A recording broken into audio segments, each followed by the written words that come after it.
Hi అండి. అందరూ ఎలా ఉన్నారు? బాగున్నారా? నేను మీ భారతి. నిన్న మనం ఒక యువజంట ఆత్మహత్య గురించి చెప్పుకున్నాం కదా. పాపం వాళ్ళ అమ్మ నాన్నలు ఒప్పుకోకపోవడంతో వాళ్ళు వెళ్ళి రైలు కింద పడి ఆత్మహత్య చేసుకున్నారు. అంటే ఇక్కడ నేను చెప్పింది ఏంటంటే, కట్టుబాట్లు, సంస్కృతి, సాంప్రదాయాలు, పరువు, మర్యాద అవేవి ముఖ్యం కాదని నేను చెప్పట్లేదండి. అవి చాలా ముఖ్యం. ఎందుకంటే అవన్నీ మనం ఏర్పరచుకున్నది ఆనందంగా బ్రతకడానికి, జీవన శైలి ఏర్పడడానికి, సంస్కారం, సభ్యత నేర్చుకోవడానికి. కానీ ఇవేవి మనిషి ప్రాణం కన్నా ఎక్కువ కాదు అని చెప్పి నా అభిప్రాయం. అంటే పరువు కోసం ప్రాణం హత్యలు జరుగుతున్నాయి. ఇంకా వాళ్ళ విఘ్నతకే వదిలేద్దాం. వాళ్ళు మొత్తం అంటే ప్రాణాలు కోల్పోవడానికి, ప్రాణాలు తీయడానికి కూడా వెనకాడట్లేదు. వాళ్ళైనా చస్తామని బెదిరిస్తారు తల్లిదండ్రులు. అతన్ని చేసుకున్నట్లయితే మేము చచ్చిపోతామని. దానికి తల ఒగ్గి అమ్మాయిలు చేసుకున్న వాళ్ళు ఉన్నారు. అయితే ఇప్పుడు అమ్మాయిలలో చాలా దారుణమైన మెంటాలిటీ డెవలప్ అవుతుందండి.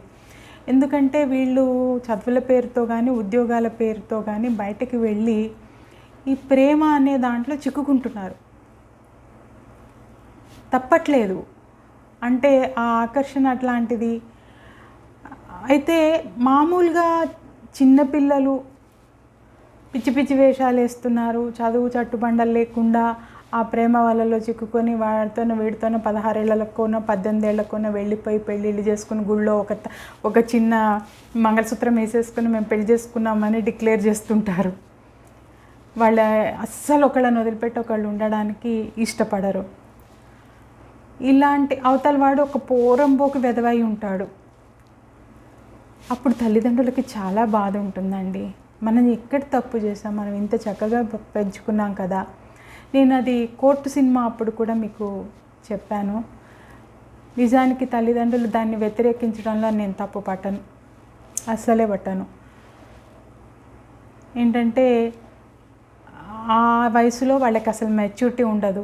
ఎవరిని సెలెక్ట్ చేసుకోవాలో తెలియదు. అంటే వాళ్ళ బంగారు భవిష్యత్తుని తీసుకెళ్ళి పోరంబోకు చేతుల్లోనే పెట్టేస్తే వాడు ఆ ఎంజాయ్మెంట్ అయిపోయిన తర్వాత వాళ్ళని చాలా దారుణంగా నాశనం చేస్తాడు. జీవితమే నాశనం అయిపోతుంది.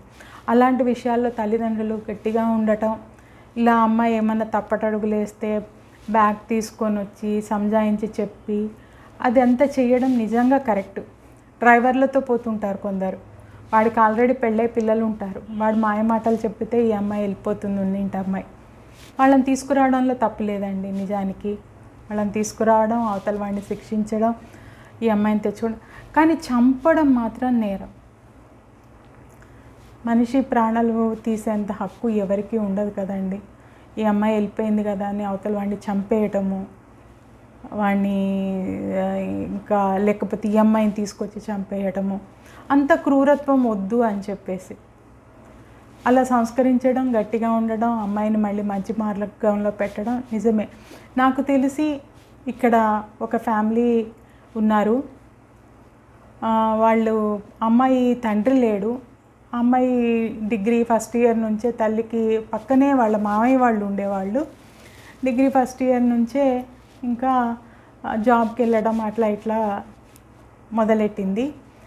అయితే వాళ్ళ ఇంటికి చుట్టూ ఒకడు చిన్న బైక్ వేసుకొని తిరుగుతుండేవాడు.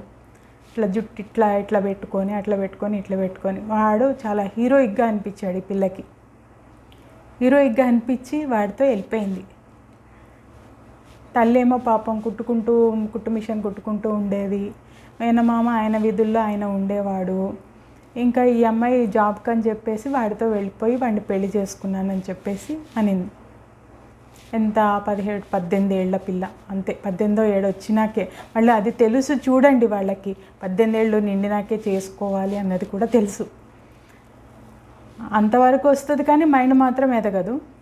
వెళ్ళిన తర్వాత అర్థమైంది ఏంటంటే, వాడు ఒక చిన్న రూమ్లో ఉంటాడు. ఒక స్టవ్ పెట్టుకొని వాళ్ళ అమ్మ పనికి పోయి వస్తూ ఉంటుంది. 4 ఇళ్లలో పని చేసుకుంటూ ఉంటుంది.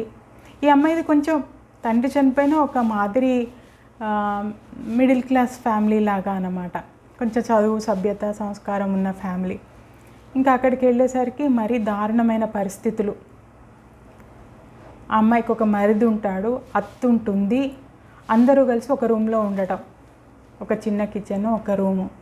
వాడికి బయటికి తీసుకెళ్ళి పోషించేంత కూడా లేదు.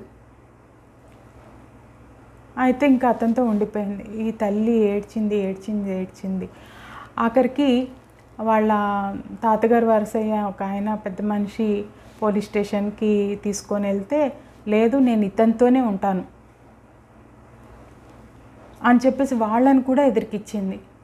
ఆ పోలీసు ఇన్స్పెక్టర్ చెప్పారు, కాదమ్మా నువ్వు చిన్నదానివి, ఇది జరుగుతున్నది అస్సలు కరెక్ట్ అయిన విషయం కాదు, వాడు నీకు కరెక్ట్ అయినోడు కాదని ఎంత చెప్పినా కూడా అతని పక్కన నిలబడి నేను అతనితోనే ఉంటాను అని చెప్పేసి ఆ పెద్ద మనుషుల్ని ఎదిరించింది, తల్లిని ఏడిపించింది, అందరినీ తిరగొట్టి పంపించేసిన తర్వాత ఇంకేం చేస్తారు? నార్మల్ వాళ్ళు అయితే అంతకన్నా ఏం చేయలేరు కదండి. చంపే అంత కక్షలు ఏం పెట్టుకోలేరు వాళ్ళు. వచ్చేసిన తర్వాత ఒక 6 months ఎవరితో అమ్మాయి ఏమైందో పట్టించుకోలేదు, మానేశారు, అంతా అయిపోయింది. 6 monthsలో అంతా తేలిపోయింది. ఏంటి అంటే అక్కడ అమ్మాయిని అంట్లు తోమమనటం, బట్టలు ఉతకమనటము, అన్ని పనులు చెయ్యమనటము. అమ్మాయికి అప్పటికి అసలు ఏ పనులు రావు. నువ్వు ఇట్లా ఉండు, అట్లా ఉండు, తినటానికి తిండి లేకపోవడము, వీడు పోరంబోకుగా ఉండడము, ఆ అత్త తిట్టడము, అదేంటి అని అంటే కొట్టడము, ఇవన్నీ జరిగాయి. ఇలాంటి ఇంట్లో ఇంత సుకుమారంగా పెరిగి వెళ్ళిన అమ్మాయి అలాంటి పరిస్థితుల్లో ఇమడగలదా? తెలియదు ముందు. ఆడు పోరంబోకాడని తెలియదు, వాడితో వెళ్తే జీవితం ఎట్లా ఉంటుందో అమ్మాయికి తెలియదు, చిన్న అమ్మాయి. అప్పుడు ఇంకా ఏడ్చుకుంటూ తల్లి దగ్గరికి వచ్చినప్పుడు ఆ తల్లి ఏం చేసింది, మరి నువ్వు వెళ్ళిపోయావు కదా, నీ చావు నువ్వు చావు, ఏ నూతిలోనో గోతిలోనో దూకి చావు అని ఏం చెప్పలేదు. ఒకగానొక కూతురు, భర్త కూడా లేడు, ఆస్తి అంతో ఇంతో ఉంది. అమ్మాయి తప్పు చేసింది, తెచ్చుకొని ఇంట్లో పెట్టుకొని అతని మీద కేసు పెట్టి డైవర్సు ఇప్పించుకొని ఆ అమ్మాయిని తీసుకెళ్ళి పూనాలో చదివించింది. మ్యాచ్యూరిటీ అంతా వచ్చిన తర్వాత 25 years ఏజ్ అప్పుడు ఒక మంచి జాబు అంతా వచ్చిన తర్వాత అమ్మాయి మళ్ళీ వేరే మంచి కుర్రాన్ని చూసి మ్యారేజ్ చేసుకుంది. అది నేను చెప్పేది. అలా చేసినట్లయితే వాళ్ళని ఏం వదిలేయాల్సిన అవసరం లేదు. అలా అని చెప్పి వాళ్ళు చచ్చేదాకా తేవద్దు, చచ్చిపోతామని వీళ్ళు బెదిరించొద్దు, వాళ్ళని చంపొద్దు అని చెప్పేసి అంటున్నా. నిన్నగాక మొన్న ఒక నవవధువు అలా పెళ్లి చేస్తే హనుమూన్కి తీసుకెళ్ళి చంపేసింది. అలాగే ఇంకొక అమ్మాయి అన్నంలో విషం కలిపి చంపేసింది. అమ్మాయిలు అంత క్రూరంగా అయిపోతున్నారు, అది గమనించట్లేదు మీరు అంటే చచ్చిపోదాం, లేకపోతే అవతల వాళ్ళని చంపేద్దాం. అమ్మాయిల్లో అంత ఇదివరకు ఇట్లాగా అయిన దానికి కాని దానికి పడి ఉండే మనస్తత్వం అమ్మాయిల్లో ఉండట్లేదు. చావనైనా చచ్చిపోతాము, లేకపోతే మొండికేసుకొని బ్రతుకుతాము, లేకపోతే అవతల వాళ్ళని చంపేస్తాం, ఇంత మొండిగా ఉంటున్నారు. అలాంటప్పుడు విఘ్నత గల తల్లిదండ్రులు ఆలోచించాలి కదా, ఏది మంచి ఏది చెడు, దీని పరిణామాలు ఎలా ఉంటాయి అని చెప్పేసి కొంచెం ఆలోచించి కొంచెం లేట్గా అయినా కానీ డిలే చేసి అయినా కానీ ఒక కరెక్ట్ డెసిషన్ తీసుకోవాలి. అది నేను నిన్నటి విషయానికి నేను చెప్పదలుచుకుంది. అక్కడ వెళ్ళి అబ్బాయిలను చంపేయడం ఏంటండి? ఎంతో ఆశలతో పెళ్లి చేసుకున్న వాళ్ళని వీళ్ళు ప్రియుల కోసం చంపేస్తున్నారు. నిన్న కూడా ఒక అమ్మాయి ఇట్లాగే 3వ రోజే వెళ్ళిపోయిందంట. ప్రియుడితో వెళ్ళిపోయి పోలీస్ స్టేషన్కి వెళ్ళి లొంగిపోతే ఆ పెళ్ళికొడుకు అన్నాడంట, అమ్మ బాబాయ్ పోతే పోయింది, సరేనండి నాకేం అక్కర్లేదు, నేను బతికిపోయాను, నేను కూడా నైనితాల్ వెళ్ళాలనుకున్నాను హనీమూన్కి, అక్కడ నా పని ఏమయ్యేదో ఏమో దండం పెట్టి ఊరుకున్నాడంట. ఇదంతా కావడం ఎందుకు? అన్ని లక్షలు ఖర్చు పెట్టి ఆ పెళ్లి చేయటం ఎందుకు? ఆ తర్వాత ఇలాంటి పరిస్థితులను తీసుకురావడం ఎందుకు?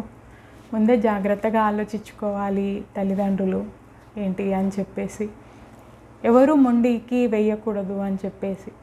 అంతేగాని వాళ్ళు ఎన్ని తప్పులు చేసినా క్షమించేయమని కాదు, తప్పులు చేస్తూ ఉంటే చూస్తూ ఊరుకోమని కూడా కాదు. కాకపోతే నిన్నటి జంట ఏంటంటే వాళ్ళు ఆల్రెడీ అమ్మాయి సాఫ్ట్వేర్ ఎంప్లాయీ, ఆ అబ్బాయి బ్యాంక్ ఎంప్లాయీ, అంటే ఎనఫ్ మెచ్యూర్డ్ వాళ్ళిద్దరు. మరి వాళ్ళ ఇంట్లో ఒప్పించలేకపోయారు, అయినా పోరాటం చేయాల్సింది, విడివిడిగా అయినా ఉండాల్సింది, వాళ్ళు తెచ్చిన సంబంధాలు చేసుకోమని చెప్పుండాల్సింది, చచ్చిపోయారు. అయితే ఇది మన అగ్రవర్ణాల్లోనో లేకపోతే ఒక కులానికి పడకపోవడం ఇక్కడే కాదు, అది ఈ షెడ్యూల్ తెగలలో కూడా ఉందంట. అదెంత విచిత్రమో తెలుసా? ఒరిస్సా దగ్గర రాయగఢ్ దగ్గర ఒక పల్లెటూరు, ఒక తండాలంటే ఎక్కువగా కొంచెం అడవికి దగ్గరగానే ఉంటుంటారు కదా వాళ్ళు, గిరిజన తెగలన్నమాట.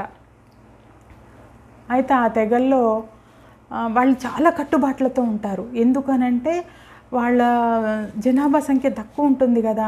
ఇది గనక ఏదైనా చెదిరిపోయినట్లయితే మనం తగ్గిపోతాము, వేరే వాళ్ళలో కలిసిపోతే మన తెగంటూ లేకుండా పోతుందేనే అక్కడ కుల పెద్దలు కానీ వాళ్ళు కానీ చాలా చాలా చాలా ఆంక్షలు ఉంటాయి. మనకి విచిత్రమైన ఆంక్షలు కూడా ఉంటాయి అన్నమాట. వాళ్ళకి ఆ కుల పెద్దలు చెప్పిందే వాళ్ళకి దైవం అన్నమాట. అంత మించి వాళ్ళకి పోలీసులకి వినరు, ఇంకా వేరే సభ్య సమాజానికి అసలు వినరు. వాళ్ళు చదువుకుంటున్నారు, కరెక్టే, బాగా చదువుకుంటున్నారు, అన్నీ ముందుకు వస్తున్నాయి. కానీ ఆ తెగల్లో ఉండే కట్టుబాట్లు దాటడం మాత్రం చాలా తప్పు అని వాళ్ళ తీర్మానం అన్నమాట. అయితే ఆ అమ్మాయి అక్కడ దగ్గర ఊళ్ళోని ఒక ఎస్సీ అబ్బాయిని ప్రేమించిందంట. వాళ్ళని ప్రేమిస్తే ఇంకా వీళ్ళంతా చెప్పి చూశారు, అది అంతా ఏమి కుదరదు, మన తెగల్లో వాడినే చేసుకోవాలి, నువ్వు అలా చేసుకోవడానికి వీల్లేదని చాలా చాలా చెప్పారంట. చాలా చాలా చెప్పినా కానీ ప్రేమ గుడ్డిది మూగది ఇవన్నీ అంటారు కదా. అమ్మాయి వెళ్ళిపోయి అతన్నే చేసుకుందనమాట. అతన్నే చేసుకుంటే వాళ్ళ కట్టుబాట్ల ప్రకారం ఏంటి అని అంటే ఆ బంధుగణం అంతా గుండ్లు చేయించుకోవాలి. ఆ పెద్దల తీర్మానం ప్రకారం అంటే ఆ అమ్మాయి బంధుగణం అంతా ఉంటారు కదా, వాళ్ళ మామలు, పెద్దనాన్నలు, బాబాయిలు, అది ఇది అని అందరూ ఉంటారు కదా. ఆ బంధుగణం మొత్తం గుండ్లు చేయించుకోవాలి. టచ్ వుడ్ లేడీస్ని వదిలిపెట్టారు, మగవాళ్ళందరూ గుండు చేయించుకున్నారు. మగవాళ్ళందరూ గుండు చేయించి మొత్తం అందరినీ, ఎంతమంది 100 మంది ఉంటే 100 మంది గుళ్ళు కొట్టించుకుని ఆ అమ్మాయికి శ్రాద్ధ కర్మలు నిర్వహించారు. లేదు మీరు కనుక గుండు చేయించుకోను, ఇవన్నీ చెయ్యను, మళ్ళీ వాళ్ళతో మాట్లాడతాము, అమ్మాయిని రానిస్తాము లాంటి పనులు చేసినట్లయితే మిమ్మల్ని అందరినీ కూడా వెలేస్తాం. దీనికి అబ్బాయి వాళ్ళ ఫాదరు తప్పు కట్టడం అని అంటారంట. కొంత డబ్బు చెల్లించాలి పంచాయతీకి. అది అంటే ఈ అమ్మాయి చేసిన తప్పుకు గాను అతను చేసి వీళ్ళందరూ గుళ్ళు చేయించుకుని ఆ అమ్మాయికి శ్రాద్ధ కర్మలు నిర్వర్తించారు. సరే, అమ్మాయి మళ్ళీ ఏం చేసింది, పెళ్లి చేసుకుని ఊళ్ళోకే వచ్చింది. ఊళ్ళోకే వచ్చినా కానీ ఎవరి గడపలోకి రావడానికి వీల్లేదు. మరి అత్తమామలు ఏమన్నా ఆదరించారేమో, వాళ్ళ దగ్గరికి వెళ్ళి ఉందేమో, లేకపోతే విడిగా ఎక్కడన్నా ఉందేమో, ఇంకంతే, వీళ్ళ దృష్టిలో చచ్చిన కింద లెక్క. అలా ఊరంతా కలిసి శ్రాద్ధ కర్మలు పెట్టేసి వాళ్ళతో తప్పు కట్టించేసి వాళ్ళతో భోజనాలు పెట్టించి బాగా తాగి తిని ఎంజాయ్ చేశారు. ఆ అమ్మాయిని అట్లా ఆ తెగ నుంచి రూపుమాపారన్నమాట. అమ్మాయి ఉనికిని అంత గట్టిగా ఉంటాయి, ఏం మార్చలేమండి, ఎవరిని ఏం మార్చలేము. ఎంత ప్రగతిని సాధించినా కానీ కొన్ని విశ్వాసాలని అస్సలు మనం తుడిచిపెట్టేయలేం, అందులోనే బ్రతుకుతూ ఉంటారు. సో ఇప్పుడు నేను చెప్పొచ్చేది ఏంటంటే, ప్రగతికి ఏవైతే అవసరమో వాటిని పాటిస్తూ ముందుకెళ్ళడం మంచిది. అత్యంత విశ్వాసాలను పట్టుకొని వేలాడుతూ జీవితాలను బలి తీసుకోకూడదని చెప్పేసి నేను కోరుకుంటున్నాను. అది ఎవరివైనా సరే, ప్రాణాలు చాలా విలువైనవి. ఏదైనా, ఏ కట్టుబాటైనా, ఏ కులమైనా, మతమైనా వాళ్ళు ఒక స్థిరమైన పద్ధతిలో జీవించడానికి ఏర్పాటు చేసింది, అంతేగాని ప్రాణం తీయడానికి కాదు. అనేది నా అభిప్రాయము. దాంతోనే కొంచెం మార్పు సాధ్యమవుతుంది. ఇప్పుడు ద్రౌపది ముర్ము గారు వెళ్ళి ప్రెసిడెంట్ అయ్యారు. మార్పు సాధ్యంతోనే కదా ఆవిడ చదువుకోగలిగారు, ఆ స్థాయికి వెళ్ళారు, ఇవాళ ప్రెసిడెంట్ అయ్యారు కాదంటారా? లేదు మేము ఇలాగే ఉంటామనంటే మనిషి ఉన్నకాడే ఉండిపోతాడు కదా. ఎక్కడి నుంచైనా ఇప్పుడు అమెరికాలు వెళ్ళేసి అక్కడికి వెళ్ళేసి ఇక్కడికి వెళ్ళేసి జాబ్స్ చేస్తున్నారు కదా, ప్రపంచ దేశాలన్నీ చోట్లకి వెళ్తున్నారు కదా. అంటే మీది వేరే తెగ, మీరు అక్కడే ఉండాలి, మేము రానియము అని వసుదైక కుటుంబంలో అవుతుంది కదా ప్రపంచం. అలాంటప్పుడు కొన్ని విశ్వాసాలని మనకి ప్రతిబంధకంగా అనిపించినప్పుడు అవి మనకి మన ప్రగతికి పనికిరావు అనిపించినప్పుడు మన పిల్లల చావుకి కారణం కాకూడదు, మన చావుకి కారణం కాకూడదు. ఇప్పుడు ఆ తెగ వాళ్ళు అలాంటి కట్టుబాటు పెట్టుకున్నారు. వాళ్ళు అందులో నుంచి బయటకు తీసుకురావడం ఎవరి వల్ల కాదు. వాళ్ళని అంత ఎడ్యుకేట్ చేయలేము. చదువుకుంటారు, వాళ్ళు కూడా బయటకు వచ్చి బాగా చదువుకుంటున్నారు. చదువుకున్న వాళ్ళు కొంచెంగా మార్పు రావచ్చు, కానీ ఇప్పుడైతే ఏం చేయలేం. అట్లాగే మార్పు అనేది రావాలి. మనుషులు కొంచెం మారి ఈ అంధవిశ్వాసాలను అయితే వదిలేయాలని చెప్పేసి నేను కోరుకుంటున్నాను. మీరంతా ఏమంటారు? మీకు ఏది సబబం అంటారు? కామెంట్ రూపంలో తెలియజేయండి. మీకు కామెంట్ చేయకపోతే నాకు ఎలా తెలుస్తుంది? నిజంగా మీకు నచ్చితే ఒక లైక్ మాత్రం తప్పకుండా కొట్టండి. కామెంట్ చేస్తే అంటే అందరి అభిప్రాయాలు ఎలా ఉన్నాయి ఏంటి అన్నది తెలుస్తుంది కదా. Thank you.